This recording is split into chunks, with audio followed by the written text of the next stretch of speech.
السلام علیکم سریہ چینل میں خوش آمدید. میں ہوں فاطمہ ناصر اور اس خوبصورت صبح کا آغاز ایک ساتھ کرتے ہیں. امید کرتے ہیں کہ آپ لوگ سب خیریت سے ہیں, اپنا خیال رکھ رہے ہیں, کوشش کر رہے ہیں کہ اپنی سوسائٹی میں, کمیونٹی میں پازیٹیولی امپیکٹ کریں.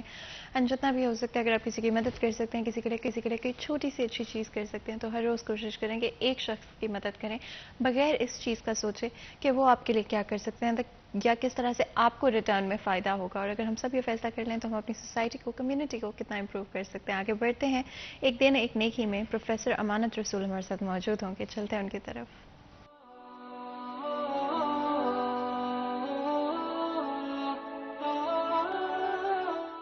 بسم اللہ الرحمن الرحیم. اذان در حقیقت اعلان ہے, یعنی لوگوں کو, خاص طور پر مسلمانوں کو متوجہ کرنے کے لیے کہ وہ اللہ کی بندگی کی طرف آئیں, اللہ کی عبادت کی طرف آئیں. 5 وقت نماز ہے جو ہر مسلمان پر فرض اور لازم ہے کہ اس نے ادا کرنا ہے. اذان اس کو یاد کراتی ہے کہ اب تم اگر کاروبار کر رہے ہو, تجارت میں مصروف ہو, سیاست میں مصروف ہو, اپنے گھر کے معاملات میں مصروف ہو, اب یہ وقت نکال لو اپنے رب کی خاطر اور آ کر تم نماز ادا کرو. رسول اللہ صلی اللہ علیہ وسلم, آپ کے ازواج مطہرات کہتی ہیں, حضرت عائشہ صدیقہ رضی اللہ تعالیٰ عنہ فرماتی ہیں کہ رسول اللہ صلی اللہ علیہ وسلم جب نماز کا وقت ہوتا تو ہم میں سے اٹھ کر ایسے چلے جایا کرتے تھے کہ جیسے ہمیں جانتے ہی نہیں ہیں, ہمیں پہچانتے نہیں. یعنی جب اللہ نے پکارا تو اب اللہ کو ہر چیز پر, اپنی پوری مخلوق پر فوقیت دینا یہ ایک مسلمان پر لازم اور ضروری ہے. یعنی اللہ سبحانہ وتعالیٰ کو ترجیح حاصل ہے. جب اللہ نے پکارا تو پھر اس کی مخلوق کو چھوڑ کر, یعنی اپنی مصروفیات, سرگرمیوں کو چھوڑ کر اللہ کی بارگاہ میں حاضر ہونا ہے. تو اذان کا مقصد در حقیقت یہی ہے, یہ ایک اعلان ہے. اور دیگر مذاہب میں آپ جانتے ہیں کہ مختلف انداز سے, طریقوں سے لوگوں کو متوجہ کیا جاتا ہے, لیکن اسلام میں اللہ کا نام بلند کر کے لوگوں کو متوجہ کیا جاتا ہے. یعنی اللہ سب سے بڑا ہے, اور پھر اس کے بعد رسول اللہ صلی اللہ علیہ وسلم کی ابدیت اور آپ کی رسالت کی شہادت دی جاتی ہے, اور پھر اس کے بعد نماز کی طرف بلایا جاتا ہے. اور پھر یہ بھی کہا جاتا ہے کہ یہ نماز در حقیقت صرف خالی خولی نماز نہیں ہے, یہ بلکہ فلاح ہے. آؤ فلاح کی طرف, اللہ تمہیں فلاح کی طرف, کامیابی اور کامرانی کی طرف تمہیں بلاتا ہے. اور پھر اس طرح نماز کا اختتام ہو جاتا ہے اللہ کی بڑائی کے ساتھ, اور اس کے بعد پھر مسلمان نماز کی طرف متوجہ ہوتے ہیں. اب اس اذان میں آپ دیکھ لیجئے اللہ کا ذکر ہو گیا, رسول اللہ صلی اللہ علیہ وسلم کی رسالت, آپ کی نبوت اور آپ کی ابدیت کا بھی ذکر ہو گیا. جب یہ سب کچھ بیان ہو گیا تو اس کے بعد اللہ تعالیٰ نے کہا کہ اب تم میری طرف آؤ. گھر میں نماز پڑھتے ہو, مسجد میں نماز پڑھتے ہو, مسجد میں نماز پڑھنے کا ثواب بہت زیادہ ہے. یعنی 70% آپ کہہ لیجئے, ایک حدیث کے مطابق ایک شخص اکیلے نماز پڑھتا ہے, 70 دفعہ وہ اکیلے نماز پڑھے تو باجماعت ایک نماز پڑھنے کا اتنا زیادہ ثواب ہوتا ہے. تو اس لیے کوشش اس بات کی جانی چاہیے کہ جب اذان ہوتی ہے تو پھر ہم اللہ کی طرف متوجہ ہوں. ہماری نماز 4 فرض, 2 فرض, 3 فرض, یہ زیادہ سے زیادہ 5 سے 7 منٹ اس پہ لگتے ہیں. تو ہمیں سوچنا چاہیے کیا ہم اپنے خدا کے لیے اتنا وقت نہیں نکال سکتے. اسی پیغام کے ساتھ آج کے دن کا اور پروگرام کا آغاز کرتے ہیں. آف کورس ہمیشہ اپنے آپ کو ایز اے پرسن امپروو کرنے کی کوشش کرتے رہیں. اگر آپ سمجھتے ہیں کہ آپ اپنی نماز کو زیادہ ریگولر کرنا چاہتے ہیں, آپ سمجھتے ہیں کہ آپ قرآن کو بہتر طریقے سے سمجھنا چاہتے ہیں, یا کوئی بھی اور چیز جو کہ آپ کو لگتا ہے کہ آپ کے مذہب کے قریب لا سکتے ہیں یا آپ کو بہتر انسان بنا سکتی ہے, تو کبھی بھی کوئی وقت زیادہ لیٹ یا پہلے نہیں ہوتا ہے. جب بھی آپ فیصلہ کر لیں کہ آپ کسی چیز کو بہتر کرنا چاہتے ہیں, آپ بڑے آرام سے اس کو کر سکتے ہیں, ایک ہیبٹ کو ڈیولپ کر سکتے ہیں. تو آئی تھنک کئی جگہوں پہ ہم سوچتے ہیں کہ شاید اب نہیں ہو پائے گا, بٹ ایکچولی میں ایک دفعہ آپ کسی بھی کام کو شروع کر دیتے ہیں تو آپ کو وہ کام ویسے ہی آسان لگنا شروع ہو جاتا ہے. اس لیے سب سے مشکل پارٹ ہمیشہ کسی بھی کام کو شروع کرنا ہوتا ہے. آگے بڑھتے ہیں, چلتے ہیں اپنے نیکسٹ سیگمنٹ کی طرف, ٹوڈیز ویدر.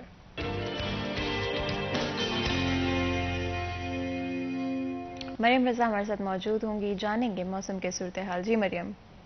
جی بالکل، فیصل آباد کے موسم کی اگر بات کی جائے تو فیصل آباد میں موسم سرما کا جو ہے وہ آغاز ہو چکا ہے، جس کی وجہ سے فیصل آباد کا موسم جو ہے وہ خوشگوار ہو چکا ہے. اس کے ساتھ ساتھ مسلسل درجہ حرارت میں جو ہے وہ بھی کمی ہوتی ہوئی نظر آ رہی ہے، جس کی وجہ سے فیصل آباد کا موسم جو ہے وہ سرد ہو چکا ہے. فیصل آبادی اتنی زیادہ گرمی کو برداشت کرنے کے بعد اب اس سردی کے موسم کو جو ہے مکمل طور پہ انجوائے کر سکتے ہیں. گرم کپڑوں کا استعمال کریں، خشک میوہ جات کا استعمال کریں تاکہ اپنے آپ کو اس سردی کے موسم سے جو بچایا جا سکے، لیکن ساتھ ساتھ اس موسم کو انجوائے بھی کیا جا سکے. اس کی طرح اگر بات کریں تو محکمہ موسمیات کے مطابق آج کم سے کم درجہ حرارت جو ہے وہ 18 ڈگری سینٹی گریڈ ریکارڈ کیا گیا ہے، جبکہ دوپہر کے وقت میں زیادہ سے زیادہ 24 ڈگری رہنے کا امکان ہے. ہوا میں نمی کا تناسب 80% ہے، جبکہ ہوائیں 2 کلومیٹر فی گھنٹہ کی رفتار سے چل رہی ہیں.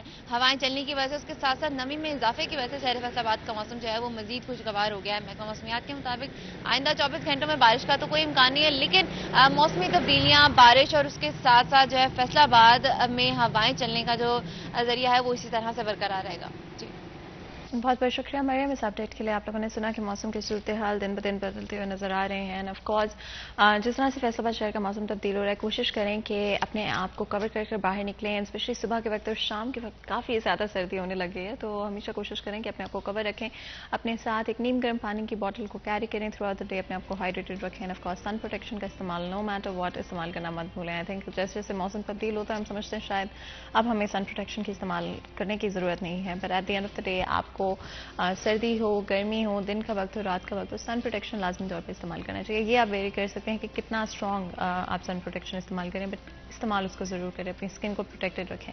آگے بڑھیں گے اور آپ کو پتہ ہے ہماری ہمیشہ کوشش رہتی ہے کہ ڈفرینٹ سبجیکٹس کے حوالے سے بات کریں، ڈفرینٹ ٹاپکس کو آپ کے سامنے لے کر آئیں. One of the most important topics جو کہ مجھے لگتا ہے نہ صرف ہماری سوسائٹی کے لیے بلکہ ہمارے پروگرام کے لیے، ہماری آڈینس کے لیے ہمیشہ سے ایجوکیشن کے حوالے سے رہا ہے. آج بھی اسی حوالے سے بات چیت کریں گے اور کچھ امپورٹنٹ ایشوز جو کہ ایجوکیشن سیکٹر میں موجود ہیں ان کے بارے میں بات کریں گے. آف کورس ٹیچنگ میتھڈالوجیز بہت امپورٹنٹ رول پلے کرتی ہیں. آپ نہ صرف آپ کا کانٹینٹ کیا ہے یا آپ کیا چیزیں بچوں کو پڑھا رہے ہیں، بٹ آلسو میٹر کرتا ہے کہ کس طرح سے آپ ان کو پڑھا رہے ہیں. کیا بچے سمجھ بھی پا رہے ہیں؟ کیا بچوں کی کریٹیوٹی انکریز ہو رہی ہے؟ کیا بچے ایک sense of problem solving on their own بھی ڈیولپ کریں؟ تو آئی تھنک یہ بہت سارے ڈفرینٹ کویشچنس ہوتے ہیں جو کہ امپورٹنٹ ہوتا ہے. اینڈ کیا چوائس آف سبجیکٹس ہیں آپ کے پاس، اس کے حوالے سے بھی بات چیت کریں گے. ہمارے ساتھ دو بہت ہی خاص مہمان اسٹوڈیو میں موجود ہیں. سب سے پہلے تو جہانگیر اشرف ہمارے ساتھ ہیں، ہمارے سینئر رپورٹر ہیں. آپ کو ویلکم کرتے ہیں جہانگیر. بہت بہت شکریہ ہمارے شو کے لیے وقت نکالنے کے لیے. ڈاکٹر مدثر مشتاق صاحب بھی ہمارے ساتھ موجود ہیں جو کہ additional registrar superior university Faisal آباد ہیں. آپ کو ویلکم کرتے ہیں شو میں. بہت بہت شکریہ ہمارے شو کے لیے وقت نکالنے کے لیے. جس طرح جہانگیر میں بات کری تھی کہ اٹس ناٹ اونلی امپورٹنٹ کہ آپ بچوں کو کیا پڑھا رہے ہیں یا کون سا سبجیکٹ ہے، but also very very important is کہ آپ کس طرح سے بچوں کو پڑھا رہے ہیں. کہ بچے کریٹیوٹی، کیا بچوں کو کنسیپچل کویشچنس سالو کرنے آ رہے ہیں، یا کوئی اس طرح کا سوال جو کہ سلیبس سے باہر فار ایگزامپل آ جاتا ہے تو کیا بچے اس کو آنسر کر پائیں گے. یہ بڑا امپورٹنٹ ہے. اور آپ کے خیال میں کتنا امپورٹنٹ ہے کہ ہماری جو ٹیچنگ میتھڈالوجی ہے پاکستان کی اگر ہم بات کریں تو آج بھی اسے امپروو ہونے کی ضرورت ہے؟ کتنی امپورٹنٹ چیز ہے یہ اور کیا کیا جا سکتا ہے؟ اچھا فاطمہ، دیکھیں ہائر ایجوکیشن کی اگر ہم بات کریں تو اس میں ہمیشہ سے میرا یہ پوائنٹ آف ویو رہا ہے کہ ہم یونیورسٹیز میں بھی صرف بچوں کو ڈگری دے کے نکال رہے ہیں، انہیں وہ اسکل نہیں دے رہے کہ وہ اپنے ہی فیلڈ میں جا کے گرو کر سکیں. یہ بہت بڑا المیہ ہے ہماری یونیورسٹیز کا کہ وہاں سے بچہ جو 16 سال اپنی ایجوکیشن کمپلیٹ کر کے نکلتا ہے تو وہ ان میں سے اکثریت اس قابل نہیں ہوتی کہ وہ جا کے فوری اس کو ہاتھوں ہاتھ لیا جائے. بہت کم یونیورسٹیز ایسی ہیں جس کا گریجویٹ ہاتھوں ہاتھ بکتا ہے. وہ یونیورسٹیز ایسی ہیں جو کہ بچوں کو سکل دے کے باہر نکالتی ہیں، بچوں کو وہ اس قابل بناتی ہیں کہ وہ مارکیٹ میں جا کے خود کو بیچ سکے.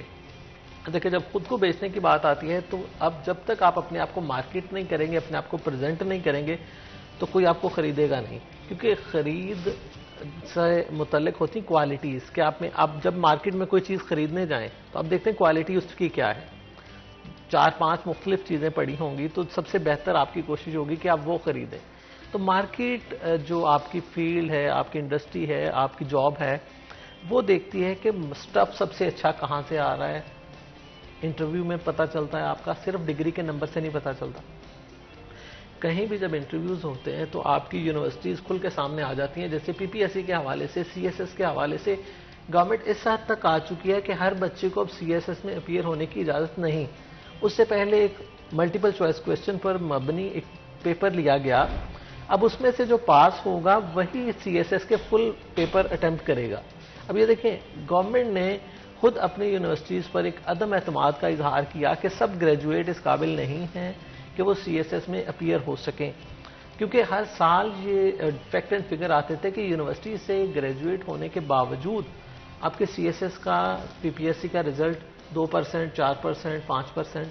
اب دیکھیں کتنا لمحہ فکریہ ہے ہمارے تعلیمی اداروں کے لیے کہ وہ کیا سٹف پروڈیوس کر رہے ہیں جو اپنے ہی پاکستان کی ایک اور اتھارٹی کے جو ایگزام سسٹم ہے اس میں وہ فلاپ ہو جاتے ہیں. یہی سلسلہ میں نظر آتا ہے انٹرمیڈیٹ کے بعد. آج کل جیسے ریسنٹلی میڈیکل کا انٹری ٹیسٹ ہوا تو 80,000 سے زائد بچے نے وہ ٹیسٹ دیا، جبکہ اس کا بھی پاس پرسنٹیج بہت کم ہے اور اس میں صرف 3,000 سیٹ موجود ہے. اس کا مطلب ہے کہ وہ 80,000 بچہ جو ڈاکٹر بننے کا خواہش مند ہے ان میں سے صرف 3,000 کی وہ وش پوری ہوگی. تو ہمارے ہاں یہ اتنی زیادہ وہ چیزیں آپس میں مکس اپ ہیں کہ بچہ کلیئر نہیں ہے کہ وہ کیا کرے، ٹیچر کلیئر نہیں ہے کہ اس کو کس طرح سے مارکیٹ کے لیے تیار کرے. تو اس حوالے سے یقین طور پر ہمارے ٹیچرز کو ون سٹیپ فارورڈ ہو کے اور مارکیٹ کی ریکوائرمنٹ کے مطابق بچوں کی انڈرسٹینڈنگ ڈیولپ کرنا ہوگی، جو کہ میں سمجھتا ہوں کہ ہماری اوور آل یونیورسٹیز میں کافی اس کا جو ہے وہ کمی ہے کہ بچوں کو مارکیٹ کے حوالے سے تیار کرنے کے بجائے جو آپ کے پاس سلیبس، نصاب جس کو کہہ دیں، کتابیں کہہ دیں یا نوٹس کہہ دیں. ہماری یونیورسٹیز نوٹ سسٹم پہ چل رہی ہے. ہر سیمسٹر میں ٹیچر نے اپنے اپنے نوٹس تیار کر رکھے ہیں. وہ جو بھی اگلا سیمسٹر آتا ہے فوٹو کاپیئر پہ پڑا ہوتا ہے، آپ نے سیمسٹر کے اینڈ کے قریب جا کے وہ لینے ہیں، ایگزام دینا ہے، پاس ہو جانا ہے. تو یہ بڑا ایک خامی ہے کہ ہم اپنے بچے کو مارکیٹ کے حوالے سے تیار نہیں کر رہے. آپ مسکرا رہے ہیں، کچھ ایڈ کرنا چاہیں گے جو جہانگیر نے کہا؟ میں جہانگیر صاحب کی اس بات سے محظوظ ہو رہا تھا جو انہوں نے بتایا کہ ٹریڈیشنل ہمارا ایجوکیشن کا سسٹم چلتا آ رہا ہے، اسی کے حوالے سے بات کر رہے ہیں. میں اگر اپنے ادارے کے تعارف سے پہلے یہی تسلسل آگے بڑھاؤں تو جو بات ٹیچنگ میتھڈالوجی کی ہو رہی تھی، جو سر بات کر رہے تھے کہ بچہ جو مارکیٹ میں جاتا ہے تو وہ انڈسٹری اگر بات کریں اسپیشلی تو اس کے جو سٹینڈرڈز ہیں اس کو میٹ نہیں کر پا رہا. تو ہماری یونیورسٹی کی لیڈرشپ نے اسی بات کے اوپر فوکس کیا ہے اور ہم نے ایک ہماری ریکٹر صاحبہ نے ڈاکٹر سمیرہ رحمان نے ایک ویژن دیا ہمیں، انہوں نے آئیڈیا دیا 3U1M کے حوالے سے، جس میں ہم نے انہی چیزوں کو فوکس کرتے ہوئے جو مارکیٹ کی سکلز اور بچے کی ایجوکیشن میں گیپ تھا اسے اوور کم کرنے کی کوشش کی. اور اس ایفرٹ کے نتیجے میں بہت جلد ہماری یونیورسٹی نے امپیکٹ رینکنگ میں نمبر 1 پوزیشن حاصل کر لی پورے پاکستان میں. اور سب کانٹیننٹ میں سر ہمارا پہلے ٹاپ 10 جو یونیورسٹیز ہیں ان میں رینک ہو رہا ہے. اور یہ صرف وہی ایک گیپ تھا جو ہمیں فیل ہوا، ہماری مینجمنٹ کو، ہماری لیڈرشپ کو، انہوں نے اس کے اوپر کام شروع کیا اور ہم نے دیکھتے ہی دیکھتے بڑے تھوڑے ٹائم کے اندر اس چیز کو بہت اوور کم کیا. میں تھوڑا سا اگر آپ لوگوں کو 3U1M کے بارے میں بتاؤں، حالانکہ مجھے اپنے ادارے کے بارے میں بتانا چاہیے، وہ میں بعد میں ڈسکس کرتا ہوں. 3U1M ہم نے انہی چیزوں کے اوپر، کیونکہ ایک تسلسل چل رہا ہے اسی بات کا، انہی چیزوں کے اوپر فوکس کرتے ہوئے ہم 3 سال بچے کو یونیورسٹی میں ایجوکیشن دیتے ہیں. اور وہ ایجوکیشن سر نہ صرف وہی ایک ٹریڈیشنل نوٹ سسٹم، بکس سے کاپی کر کے چیزیں اس طرح سے نہیں ہے، وہ پروجیکٹ لرننگ بیسڈ ہے. اس میں ہم لوگ بچوں کو پہلے 3 سال میں مختلف سٹیپ سے گزارتے ہیں تاکہ وہ لوگ اس کے، جس طرح سے ایک سکول تیار کرتا ہے نا کسی بچے کو کالج کے لیے، کالج تیار کرتا ہے یونیورسٹی کے لیے. یونیورسٹی بیسیکلی ہوتی ہے پروفیشنلزم میں آنے کے لیے بچے کی ٹریننگ کا ایک دور. اس میں ہم پہلے 3 سال میں بچے کو آئیڈیاز دیتے ہیں، جو ہمارا ایک بہت اہم پروگرام ہے، ایک سیمسٹر ہے ہمارا جسے ہم فریش مین سیمسٹر کہتے ہیں.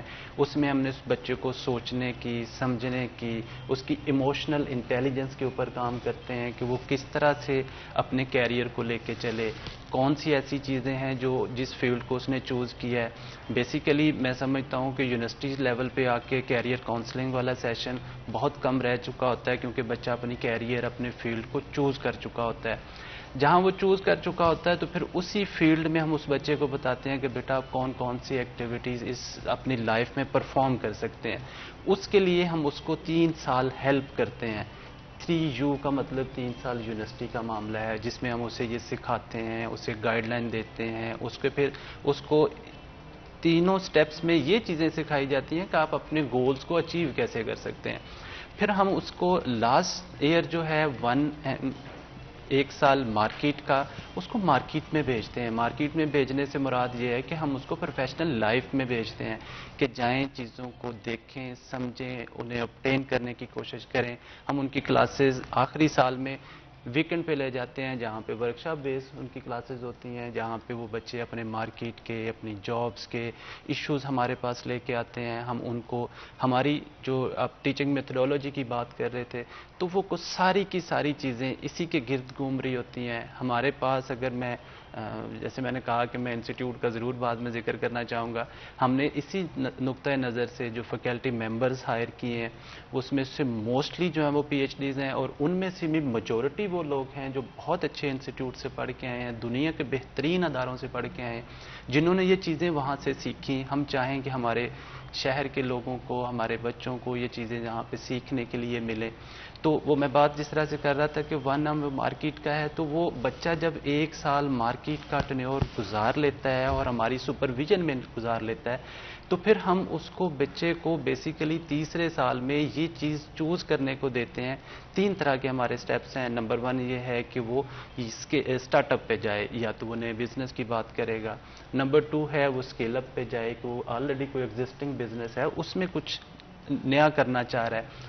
تیسری بات ہے کہ ہم لوگ اس کو اگر وہ جاب بھی کرنا جا رہا ہے تو وہ ایک ٹریڈیشنل جاب کی طرح سے نہ جائے جس طرح سے سر نے بات کی.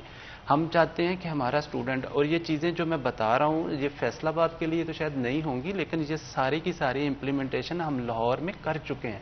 ہمارے وہاں پہ پاس آؤٹ بیجز یہ ساری امپلیمنٹیشن کمپلیٹ کر چکے ہیں. ہم کہتے ہیں کہ ہمارا جب بچہ کسی بھی جگہ پہ جاب کے لیے جائے تو وہ جاب نہ مانگے, وہ آرگنائزیشن میں جائے اور ان کو جا کے بتائے کہ آپ کی آرگنائزیشن کا جو پرابلم ہے یہ اس کی سلوشن ہے, اس طرح سے ہم اس کو حل کرنے جا رہے ہیں. اچھا, یہ اٹس ویری انٹرسٹنگ بیکاز یہ چیزیں آپ کو پروبیبلی جاب کرنے کے 2 سے 3 سال کے بعد سمجھ آنا شروع ہوں گی. اینڈ جب آپ ایک دفعہ مارکیٹ میں چلے جائیں گے تو اس کے بعد آپ کس طرح سے اپنے آپ کو ایوالو کرتے ہیں اوور ٹائم, کس طرح کا آپ چیزیں یا انفارمیشن آپ کنزیوم کریں اس کے اوپر بیس کرے گا کہ آپ کو یہ نالج اینڈ اسکلز سمجھ میں آئیں گی یا نہیں آئیں گی.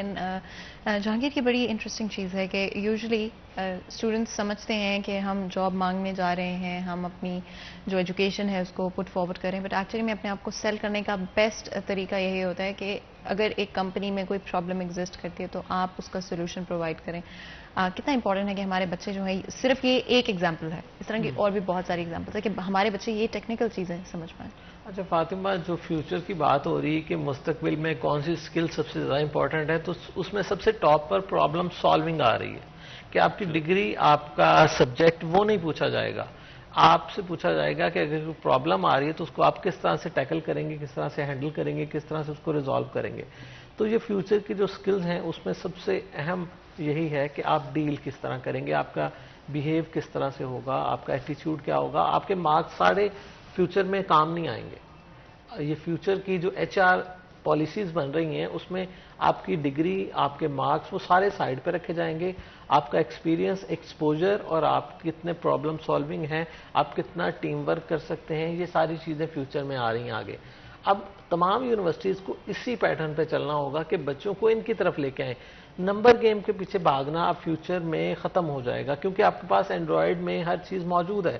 جو آپ نالج بیس پہ بچوں کو 4x4 دے رہے ہیں نا, رٹا سسٹم پہ اور باقی ساری چیزوں پہ, ہمارے 1100 میں سے 1100 اور 1098 اور اس طرح سے نمبر آ رہے ہیں, یہ فیوچر میں کام نہیں آئیں گے. فیوچر میں آپ کے پاس اینڈرائڈ اور ڈیجیٹل ہر چیز موجود ہے, ڈیٹا موجود ہے. آپ نے اس ڈیٹا کو یوز کس طرح سے کرنا ہے وہ آپ کا دماغ آپ کو بتائے گا, آپ کی اسکل آپ کو بتائے گی کہ آپ کتنا ڈیٹا سائنس کے ماہر ہیں, کیونکہ فیوچر میں ڈیٹا سائنس اور ڈیٹا کی اہمیت بہت زیادہ بڑھ گئی ہے.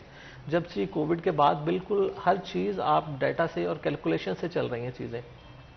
اب جب تک آپ کا انالیٹیکل مائنڈ نہیں ہوگا, جب تک آپ پرابلم کے سولوشن کی طرف نہیں جائیں گے, اور اب وہ کولوں کے بیل والی کہ صبح 8 سے 4 والی نوکریاں یہ ساری کم ہوتی جا رہی ہیں. اب گرو وہی کرے گا, اسپیس وہی بنائے گا جس کے پاس تھاٹ ہوگی, جس کے پاس اسکل ہوگی, اور جو اپنے آپ کو موقع کی مناسبت سے وقت کے لحاظ سے ایڈجسٹ کرنا سیکھے گا. اب پرانی چیزیں, اب دیکھیں ہمارے جرنلزم کی اگر بات کریں تو ٹائپنگ ختم ہوتی جا رہی ہے. پہلے اخبارات میں ایک ٹائپسٹ الگ سے ہوتا تھا جاب, کمپیوٹر کا الگ سے ایک بندہ ہوتا تھا, رپورٹر الگ ہوتے تھے, لیکن اب رپورٹر نے خود ہی موبائل پہ وہ ٹائپ کر لیا چیزیں, اب ٹائپ پہ اس کی ختم ہو گئی. اب آہستہ آہستہ آپ کی ویڈیوگرافی اور موبائل سے تو ان کی ختم ہوتی جا رہی ہے اہمیت. اب فوٹوگرافر کی بجائے آپ ایک موبائل سے کلک کر کے وہ پکچر کو سوشل میڈیا پہ بھی یوز کر لیتے ہیں, اپنے موبائل سے ویڈیو بنا کے اس کو یوٹیوب پہ بھی ڈال دیتے ہیں. تو آہستہ آہستہ چیزیں ڈیولپ ہو رہی ہیں, اور جس نے اس کو اڈاپٹ کیا وہ ساتھ ساتھ گرو کیا, اور جس نے اس کو اڈاپٹ نہیں کیا وہ وہیں پہ رہ گیا, اسٹک ہو گیا, ختم ہو گیا. لیکن کئی کمپنیاں بند ہو گئی, جیسے وہ ریل والا کیمرہ جو بنانے والی کوڈک کمپنی تھی, وہ آج کہاں پہ ہے. اینڈ یہ بڑی انٹرسٹنگ چیز ہے ونس اگین کہ کس طرح سے وقت کے ساتھ اگر آپ اپنے اسکل سیٹ کو امپروو نہیں کریں, یوزلی اسی اسکل سیٹ کو میڈیم چینج ہوگا یا کہیں نہ کہیں وہ استعمال ہوگا. سو ایکسپیرینس آئی ڈونٹ تھنک آپ ریپلیس کر سکتے ہیں. جو بندہ 20 سال کا ایکسپیرینس لے کر بیٹھا ہوا ہے, ایز لانگ ایز وہ اپنے آپ کو ساتھ ساتھ اپڈیٹڈ رکھیں, آئی ڈونٹ تھنک وہ کمپیٹ کر سکتے ہیں, کوئی بھی کوئی بھی ان سے کمپیٹ کر سکتے ہیں. مزید گفتگو کریں اس سے پہلے بریک لیتے ہیں, کہیں مت جائے گا, ہمارے ساتھ رہے.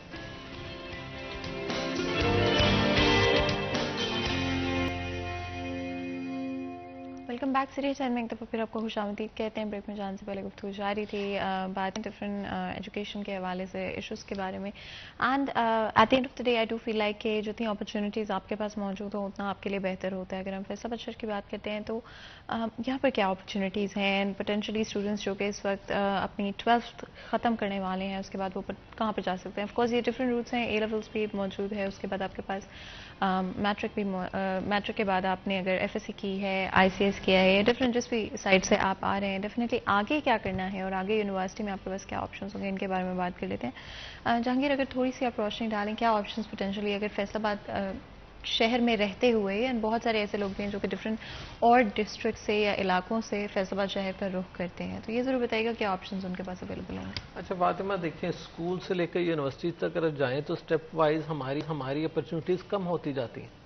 سب سے زیادہ فیصل آباد میں یا کسی بھی شہر میں اسکولز کی تعداد ہوتی ہے, جو کہ فیصل آباد میں تقریباً 8-9 ہزار اسکول ہیں, گورنمنٹ اور پرائیویٹ ملا کر, اور ان میں بچہ پڑھ رہا ہے 8 لاکھ. اچھا, اس کے بعد کالج کی بات کریں تو پورے فیصل آباد میں پرائیویٹ اور گورنمنٹ ملا کے میکسیمم 150-200 ادارے ہوں گے. اب دیکھیں کہاں 8-9 ہزار اسکول ہیں, اس کے بعد کالج کی تعداد سیدھی گر جاتی ہے 200 کے قریب آ کے. اس کے بعد اگر ہائر ایجوکیشن کی بات کریں تو وہ بالکل ہی ناکافی ہیں. وہ آپ اگر فیصل آباد کی بات کریں تو آپ کو صرف 8-10 آپشن ملیں گی, اور ان میں بھی 3-4 آپشن ہوں گی گورنمنٹ کی اور 3-4 پرائیویٹ کی, جیسے جی سی یونیورسٹی ہے, ایگریکلچر یونیورسٹی ہے, ٹیکسٹائل یونیورسٹی ہے, ویمن یونیورسٹی ہے. علامہ اقبال کو لوگ شمار ہی نہیں کرتے کیونکہ ریگولر کلاسز نہیں ہوتی وہاں پر. اسی طرح سے بات کریں, یو ای ٹی کا کیمپس بھی فیصل آباد میں بن گیا ہے. پرائیویٹ میں یہاں پر رفاع یونیورسٹی ہے, اور اس کے علاوہ نمل بھی گورنمنٹ سیکٹر ہے, اور اس طرح سے, اور اب سپیریئر یونیورسٹی کا ایک اضافہ ہو گیا فیصل آباد میں. دیکھیں اب آپشنز بڑھنی چاہیے, زیادہ سے زیادہ آپشنز جب بچوں کے پاس ہوں گی تو ان کو زیادہ, کیونکہ اب جی یونیورسٹی کی اگر بات کریں تو آپ کے پاس 8 سے 10 ہزار اگر سیٹس ہیں, 40-50 ڈسپلن میں, تو لیکن اپلیکیشنز آ رہی ہیں مور دین 50,000, تو باقی 40 ہزار بچہ کہاں جائے گا. وہ ان کے لیے زیادہ اپرچونیٹیز ہوں گی تو پھر بچے اپنی ایجوکیشن کو کنٹینیو رکھ سکیں گے. لیکن المیہ یہ ہے کہ ہمارے پاس اپرچونیٹیز کم ہیں, جس کے باعث بہت سارے بچے انٹرمیڈیٹ کے بعد اپنی ایجوکیشن کو کنٹینیو نہیں رکھ پاتے اور لیبر میں چلے جاتے ہیں, کیونکہ ہمارا ایک فیصل آباد بہت بڑا ٹیکسٹائل سیکٹر کا ہب ہے اور انڈسٹری مختلف موجود ہے, تو یہاں پر لیبر کی ضرورت بھی رہتی ہے. تو ہم کیا کرتے ہیں, ایجوکیشن چھوڑ کے لیبر کی طرف چلے جاتے ہیں. اس میں بھی یہ ہے کہ ہم اگر اسکلڈ لیبر فیصل آباد کو دیں تو وہ بھی کچھ کارآمد ہو, لیکن المیہ یہ ہے کہ ہم اسکل کی طرف نہیں جا رہے, ہم پڑھائی چھوڑ کے اسکل کی طرف جا رہے ہیں. اور وہ انڈسٹری میں جو کام آپ نے 5-10 سال میں سیکھنا ہے جا کے, وہ اگر آپ بالکل کسی ادارے سے منسلک ہو کے سیکھیں گے تو آپ کو اتنا کم ٹائم لگے گا. تو اس لیے تعلیمی ادارے چاہے وہ ٹیکنیکل ہوں, جنرل ایجوکیشن ہوں, ان کی اہمیت سے انکار نہیں کیا جا سکتا. اور اس حوالے سے یقینی طور پر فیصل آباد کے وہ بچے اور بچیاں جو کہ مزید ایجوکیشن کے لیے ان کو کہیں داخلہ نہیں مل رہا تھا, ان کے لیے ایک اور آپشن کھل گئی ہے سپیریئر یونیورسٹی کی شکل میں, کہ ان کے پاس بھی کچھ پروگرامز ہوں گے جہاں پر اپنے انٹرسٹ کے مطابق لوگ جا سکیں گے.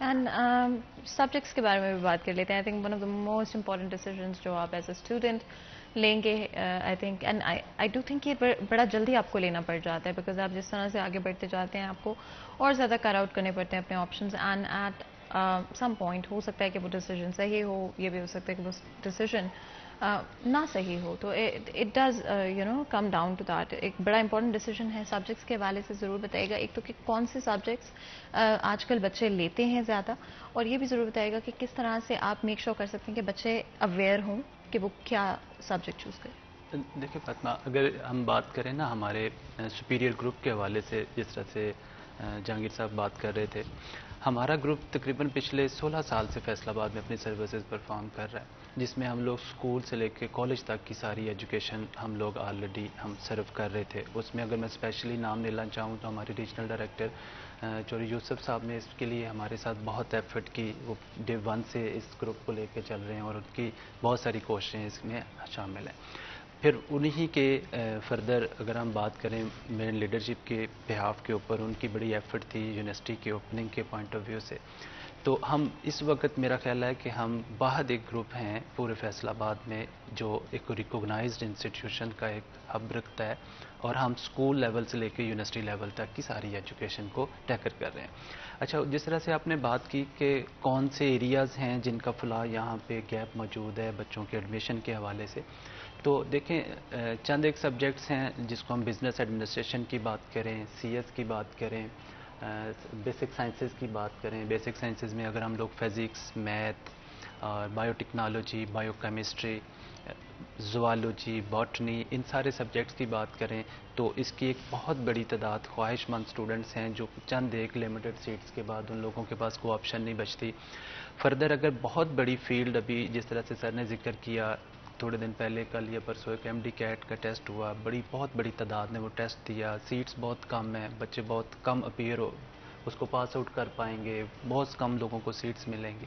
ان کے لیے ایک سیکنڈ آپشن کے طور پہ الائڈ ہیلتھ سائنسز کے کورسز ہیں جس میں ڈی پی ٹی ہے, لیب مینجمنٹ کا کورسز ہیں جس میں آپٹومیٹری ہے, جس میں امیجنگ ٹیکنالوجی ہے, فوڈ اینڈ نیوٹریشن ہے, food and science and technology ہے. یہ جتنے کورسز کی میں نے آپ کے ساتھ ذکر کیا ہے, یہ سارے کے سارے کورسز ہم انیشلی ابھی اسی سال فال 2022 کے جو ایڈمیشن ہے اس میں ہم لوگ اس کو اناؤنس کر رہے ہیں, اور یہ ہمارا بہت اچھا رسپانس رہا ہے. بچوں کے لیے بڑا ہم لوگ ہیپی فیل کر رہے ہیں کہ لوگ خوشی سے ہمارے پاس آ رہے ہیں, ایڈمیشن انٹیکس لے رہے ہیں. اور اس میں جہانگیر صاحب آپ کو ضرور یہ بات بتانا چاہوں گا کہ ہم لوگ انشاءاللہ ود ان 1 منتھ ہم جتنے بھی ہمارے پاس بی ایس پروگرام ہیں, ہمیں این او سی مل جائے گا ایچ ای سی کی طرف سے, تو ہم ان سب کی research degrees M S, M Phil وغیرہ بھی شروع کرنے جا رہے ہیں. اور ہوپ فلی دن دور نہیں ہے, انشاءاللہ بڑی جلد ہم لوگ یہی سارے ڈسپلن کی پی ایچ ڈی ڈگریز بھی یہیں اپنے اسی کیمپس میں ضرور انشاءاللہ شروع کریں گے, اور یہ تھوڑے عرصے میں یہ سارا منزلیں ہم لوگ آسانی کے ساتھ پوری کر لیں گے. تو اس حوالے سے ہمارے پاس بی ایس پروگرام جس طرح سے میں نے آپ کو ذکر کیا کہ سارے جس طرح سے سبجیکٹس میں نے computer science, business administration, basic sciences, biological sciences, allied health sciences, humanity, arts, اور سب سے بڑھ کے ہم میتھ کام کو بھی سر شروع کرنے جا رہے ہیں. اور ہمیں لگتا تھا کہ ہمیں اس میں بہت زیادہ کام کرنے کی ضرورت ہے. فیصل آباد میں بہت کم انسٹیٹیوٹ ہیں جو اس کے اوپر کام کر رہے ہیں, اور انشاءاللہ آپ لوگوں کے چینل اور آپ لوگوں کے توسط سے ہم لوگ پوری کوشش کریں گے کہ بہترین ایک ڈپارٹمنٹ اپنے پاس اسے رن کریں تاکہ بہت سارے لوگ اس چیز سے مستفید ہو سکیں. اور اس کے علاوہ ان ساری چیزوں کو پرووائڈ کرنے کے لیے جس طرح سے ہم اپنی لیڈرشپ کی ویژن کی بات کر رہے تھے, تو سر اسی طرح سے ہم نے ایک بہترین کیمپس رینوویٹ کیا ہے. بالکل پرپس بلڈ کیمپس ہے, جتنی ایجوکیشنل جدید ٹیکنالوجی سے مزین جو چیزیں وہاں پہ ریکوائرڈ ہیں ہم نے کوشش کی ہے ان کو میک شور کرنے کے لیے. ہم نے جتنی فیسلٹیز ہم بچوں کو دے سکتے تھے فی میں اسکالرشپ کے پوائنٹ آف ویو سے وہ دی ہے. ہم نے اسپیشلی جو انٹیلیجنٹ اسٹوڈنٹس ہیں, بریلینٹ اسٹوڈنٹس ہیں, ان کے لیے بہت سارے اسکالرشپس رکھے ہیں. اچھا, ایک چیز اگر میں جہانگیر آپ سے پوچھ سکتے ہیں, بیکاز آئی ڈو وانٹ کہ ہم ہر سیکشن میں کچھ امپورٹنٹ کویشچنس کو کور کر سکیں. اس وقت کون سی ہائیسٹ پیڈ فیلڈس موجود ہیں؟ And I think it's irrespective of subjects, لیکن پھر بھی it does play a role کہ آپ کا بیچلر یا آپ کا ماسٹرز کس پرٹیکولر سبجیکٹ میں. اچھا, ایک یہی سوال میں نے اپنے ٹیچر سے پوچھا تھا گریجویشن کے بعد کہ سر میں کون سی فیلڈ کروں جو سب سے زیادہ اچھی ہے. وہ کہہ رہے کہ فیلڈ کوئی اچھی نہیں ہے, آپ کی اپنی ہمت ہے کہ کس فیلڈ میں کتنا نام پیدا کرتے ہیں. تو ہمارے ہاں آرٹسٹ بھی ایسے موجود ہیں جو کہ جن کی ایک ایک پینٹنگ لاکھوں میں بکتی ہے, اور ہمارے ہاں ڈاکٹر بھی ایسے ہیں جو فارغ کر رہے ہیں. تو یہ صرف ایک فیلڈ کے بارے میں کہنا کہ وہ بہت زیادہ ارننگ ہینڈ بنائے گی تو یہ ایک خام خیالی ہے، یہ وہ سبز باغ دکھانے کے چکر ہے. بچے کو اس کی صلاحیتوں کے مطابق جہاں بھی بھیجیں گے وہ جتنا زیادہ اس فیلڈ میں گرو کرے گا وہ اس کی وہی سکسیس ہوگی. یہ لازم نہیں ہے کہ اگر کسی کو کہیں کہ MBBS سب سے زیادہ ہائیلی پیڈ ہے، یا ادروائز مینجمنٹ جو ہے وہ ہائیلی پیڈ ہوتی ہے. وہ کسی بھی سبجیکٹ میں آپ ہوں، جب آپ مینیجریل لیول پر ایڈمنسٹریشن لیول پر جاتے ہیں تو ہائیلی پیڈ وہی لوگ ہوتے ہیں جو ایڈمنسٹریشن میں جاتے ہیں، اور وہ لوگ ہوتے ہیں جو پرابلم سالونگ ہوتے ہیں، ٹیم لیڈر ہوتے ہیں، جن کے پاس سافٹ سکلز ہوتی ہیں، جو چیزوں کو معاملات کو سمجھ جاتے ہیں. جو کولوں کے بیل کی طرح 8 سے 4 والی چکر ہے نا، وہ کبھی ترقی نہیں کر سکتے، وہ کسی بھی فیلڈ میں ہو. ترقی وہی کرے گا جو اپنے آپ کو وہی بات کے سکلز کے ساتھ اپ گریڈ کرتا رہے گا، انہانس کرتا رہے گا، اور اپنے کام میں اس کی لگن ہوگی، انٹرسٹ ہوگا. اگر آپ کسی بہت ہی اچھے پروفیشن میں کسی بالکل اس اناڑی بندے کو جس کا اس میں انٹرسٹ نہیں ہے اس کو بھیج دیں تو وہ فلاپ ہو جائے گا. ہم کیوں کہتے ہیں کہ اچھے ڈاکٹرز نہیں مل رہے؟ کیونکہ وہ زبردستی کے ڈاکٹر بنائے گئے ہیں. اچھے انجینئرز کیوں نہیں بن رہے؟ زبردستی کا انجینئر بن گیا، اس کے نمبر ٹچ سسٹم سے اچھے آ گئے ہیں، اس کی انالیٹیکل سکل نہیں تھی، یا وہ اپنے آپ میں اندر انجینئر نہیں تھا، لیکن وہ نمبر لے کے ہماری جو ایجوکیشن سسٹم سے اس نے اس کو انجینئر بنا دیا، لیکن وہ اچھا انجینئر نہیں ہے. بہت ساری ایسی چیزیں بنی دیکھ کر ہمیں لگتا ہے یار یہ کس نے بنا دیا، حالانکہ اس کے پیچھے کوئی نہ کوئی انجینئر یا کچھ ریلیونٹ بندہ تو ہوگا نا. لیکن پرفیکشن وہاں آتی ہے جہاں پر آپ وہ کہتے ہیں نا کہ جو آپ کا انٹرسٹ ہے وہ آپ اس کو اگر پروفیشن بنا لینا تو پیشن سے بڑھ کے تو کچھ بھی نہیں ہوتا. پروفیشن وہی سکسیسفل ہوگا جو آپ کا پیشن ہے. ادروائز بہت ہی اچھے پروفیشن میں کسی کو بھیجنا ہے جس کا انٹرسٹ ہی نہیں ہے. تو اب آپ نے سنا ہوگا، دیکھا ہوگا کہ MBBS ڈاکٹر کر کے ہماری کئی فیمیل اینکر بنی پڑی ہیں. تو آپ نے پھر MBBS کیوں کیا؟ ٹھیک ہے، MBBS کرنے کے بعد CSS کر جاتے ہیں، آپ نے MBBS کیوں کیا؟ تو یہ بہت سارے ایسے کویسچن مارک موجود ہیں ہماری سوسائٹی میں کہ آپ نے پہلے کیوں نہیں دیکھا اپنے آپ کو. یہ بڑی انٹرسٹنگ چیز ہے جہانگیر کہ ابھی بھی اگر ہم اس کو ایویلیویٹ کرنے کی کوشش کریں یا اینالائز کرنے کی کوشش کریں تو آپ نہیں پن پوائنٹ کر پائیں گے کہ کون سی ڈگری یا اسپیسیفکلی فیلڈز آپ کے لیے فائدہ مند رہ سکیں گی. اس سے پہلے کہ مزید گفتگو کریں بریک لیتے ہیں، کہیں مت جائے گا ہمارے ساتھ.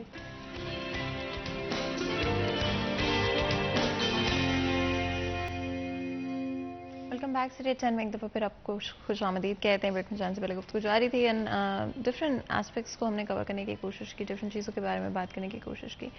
اینڈ ایک امپورٹنٹ چیز جو کہ آف کورس اس حوالے سے کہ بچے اگر اچھا پرفارم کر رہے ہیں، بچے اگر محنت کریں تو آئی تھنک ان کو ڈیفینیٹلی کہیں نہ کہیں بینیفٹ ملنا چاہیے. ڈسکاؤنٹس کے حوالے سے اینڈ اسکالرشپس کے بارے میں ضرور بتائے گا. اینڈ آلسو کیا کوئی اسپورٹس پرفارمنس بیسڈ اسکالرشپس بھی موجود ہیں؟ جی بالکل میڈم، اگر میں بات کروں تو جو ہمارا کیمپس ہے وہ ستیانہ روڈ پہ اس کی لوکیشن ہے. ہم میکڈونلڈ گیٹ والا چوک سے تقریباً کوئی 13 کلومیٹر میں ہمارا کیمپس ہے.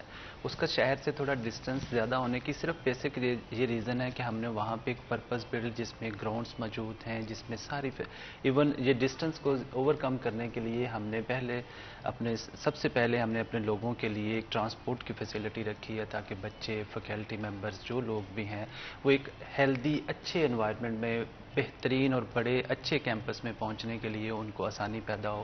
ہم نے ان کے لیے فری ٹرانسپورٹ کا انتظام رکھا ہے تاکہ وہ پہنچ سکیں. اور وہاں پہ ڈیفینیٹلی میں اگر بات کروں تو ہماری جو اسکالرشپ پالیسی ہے اس میں گورنمنٹ امپلائیز کی اگر بات کریں، اس میں اگر ہم فورسز کے بچوں کی بات کریں، ایلومنائز کی بات کریں، پھر جو بچے ہمارے اسپیشلی سپیریئر گروپ سے پڑھ کے آئے ہیں ان بچوں کی بات کریں، اسپورٹس کی بات کریں، اسپیشل ٹیلنٹ رکھنے والے بچے کو بہت اچھا سنگر ہے، نعت خوان ہے، اس طرح کے کسی میں بھی گاڈ گفٹڈ بہت اچھا ٹیلنٹ ہے، ہم ان لوگوں کے لیے بھی ہمارے پاس اسپیشلز اور یہ 100% تک بھی اسکالرشپس اویلیبل ہیں. اور نیڈ بیس کے اوپر ہمارا کیونکہ انسٹیٹیوٹ جو ہے وہ اسی طرح سے بڑا پش اپ کرتا ہے ان بچوں کو جن کے پاس فائنینشیل ایشوز کا معاملہ ہے. ہم ان کے لیے بھی ہمارے چیئرمین کا اسپیشل ایک کوٹا ہے جس کے اوپر ہم لوگ بچوں کو انسینٹیوز دیتے ہیں.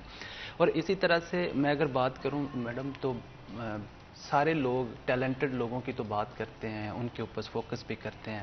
ہمارا جو فریشمین سیمسٹر ہے یہ بیسیکلی ہم نے رکھا ہے ان لوگوں کے لیے جو بیچارے کسی نہ کسی ریزن سے فائنینشلی پرابلم میں ہیں, وہ کسی نہ کسی ریزن سے اچھے مارکس نہیں لے سکے, وہ کوئی اچھی سکلز گین نہیں کر سکے اور ان کو کیریئر کا کوئی پاتھ نہیں مل رہا, تو ان بچوں کو بوسٹ کرنے کے لیے, ان لوگوں کو اس سوسائٹی کا ایک بہترین شہری بنانے کے لیے, ان کو ڈائریکشن دینے کے لیے, ان کے اوپر جس طرح سے سر بات آرٹیفیشیل انٹیلیجنس کی بات کر رہے تھے, ہم لوگ کہتے ہیں کہ بیسیکلی پرفارم کرنے کے لیے ایموشنل انٹیلیجنس کے اوپر کام ہونا چاہیے.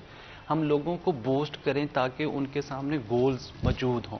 تو وہ ساری چیزیں ہم لوگ اپنے فریشمن سیمسٹر میں کرتے ہیں. فریشمن سیمسٹر کو پڑھانے کے لیے جو ٹیچرز ہیں وہ ٹریڈیشنل ٹیچرز نہیں ہیں.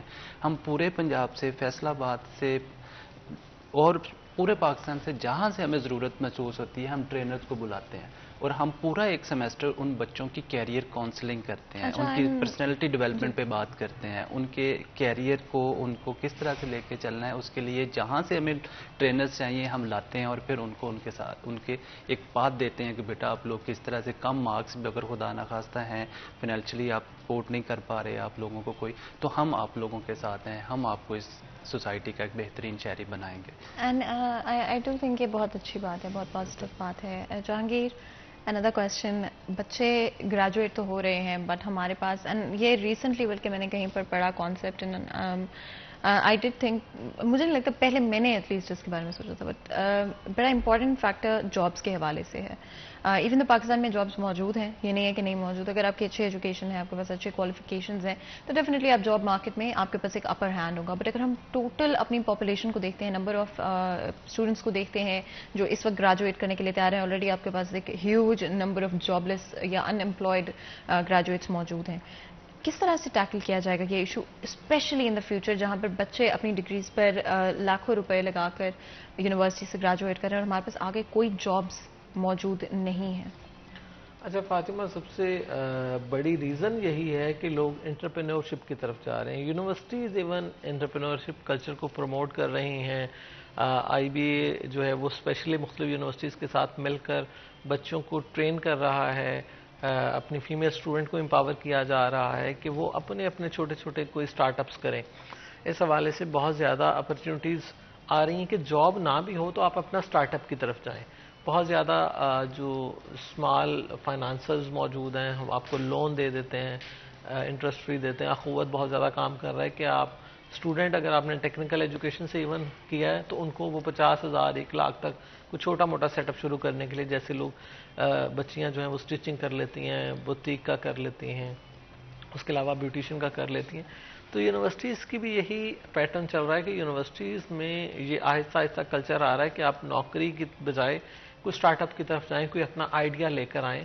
اب بات وہی ہے کہ سروائیول اسی کا ہوگا جس کے پاس آئیڈیا ہوگا, تھاٹ ہوگی, پرابلم سالونگ ہوگا, اور اس کے پاس وہ ڈیٹا سے اس کو اچھی طرح سے انالائز کر سکے گا. اس کے علاوہ اگر جاب کی بات کریں تو ہمارے ہاں جابز موجود ہونے کے باوجود آپ کو کمپیٹنٹ لوگ نہیں ملتے. ایک المیہ یہ بھی ہے امپلائر کا کہ آپ یونیورسٹی سے ڈگریاں پہ ڈگریاں بانٹے جا رہے ہیں, لیکن جب وہ انٹرویو میں بچہ بیٹھتا ہے تو اپنی ڈگری کو وہ ڈیفینڈ نہیں کر پاتا. اس کو اب ریسنٹلی ایک ریسرچ نے یہ بات بتائی ہے کہ جناب آپ کی تمام پاکستان کی یونیورسٹی سے جو گریجویٹ نکل رہے ہیں, جو 16 سال تعلیم اپنی مکمل کر رہے ہیں, ان میں سے صرف 33% لوگ ہیں جن کے پاس اپنی ریلیونٹ ڈگری سے کچھ اسکل بھی ہوتی ہے. اس کا مطلب ہے کہ ہم 66% لوگ تو ویسے ہی وہ نکال رہے ہیں یونیورسٹی سے جو جاب کے قابل ہی نہیں ہیں. وہ اگر کسی جگہ انٹرویو میں بیٹھیں گے تو فیل ہی ہونا ہے, اور فیل کو نوکری کون دے گا؟ تو آپ کے پاس ڈگری ہوگی لیکن آپ انٹرویو میں فیل ہوں گے کیونکہ آپ کے پاس وہ کمپیٹنسی نہیں ہے, آپ اپنی ڈگری کو جسٹیفائی نہیں کر پا رہے, آپ کے پاس ریلیونٹ سبجیکٹ کا جو ٹاپک کا جو عبور ہے وہ نہیں ہے.